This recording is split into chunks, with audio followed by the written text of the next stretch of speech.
अस्सलामुअलैकुम मेरे अजीज़ ग्रामी, मेरे मेहमान और मेरे तमाम दोस्त और अहले इलाका।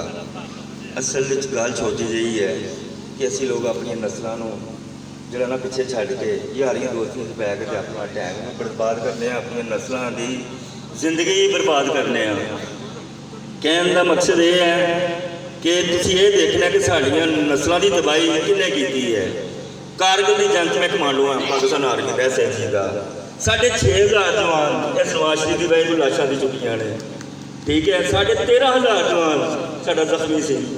मैंने एक गल दसो, वो पाकिस्तान के लोग नहीं सन है, पाकिस्तान जो मामा के पुत्र नहीं सन है। इस शख्स ने चंद पैसे की खातर कारगिल बेचिया और एडे घटिया ने काम किए नवाज शरीफ ने कि जोड़े साड़ी समझ ही बाहर ने।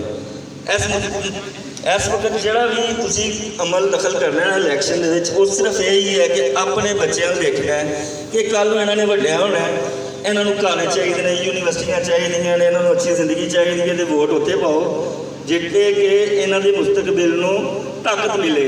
इन्हों अगे पहुँचाने लिए लोग जोड़े ना तैयार खलोते होंगे, यार लोग पढ़ के आए हैं, इन्हों अच्छी नौकरियां मिलन, उन्होंने अच्छे तो अच्छा कारोबार मिले, अच्छे तो अच्छा बिजनेस कर सकन।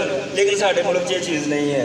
साढ़े मुल्क सिर्फ सिफारिश और रिश्वत, यह दो चीज़ा सिफारिश वाली तो रिश्वत वाली जोड़े ने ना साढ़े मुल्क में टक्कर गए हैं। तो असी अमेरिका और इसराइली एजेंट नहीं बनना चाहते, असी पाकिस्तानी हाँ और नबी की उम्मती हाँ।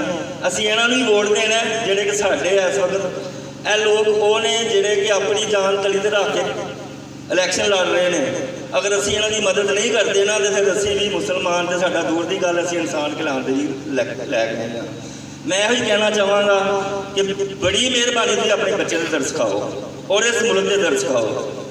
मत देखो बिरयानी दी प्लेटां चंद टकियां पैसे दे के लै जाते हैं, वोट खरीदते हैं। यह काम ना करना मेरे वीरो। अपनी जिंदगी जी है ना आसान बनानी है तो अपने वर्गिया लोगों को वोट दे के उन्होंने नाल अपनी जिंदगी आसान बनाओ, जोड़े तुहाडे हर किस्म के अमल दखल च तुहाडे काम आएंगे। बहुत मेहरबानी, शुक्रिया, अल्लाह हाफिज़।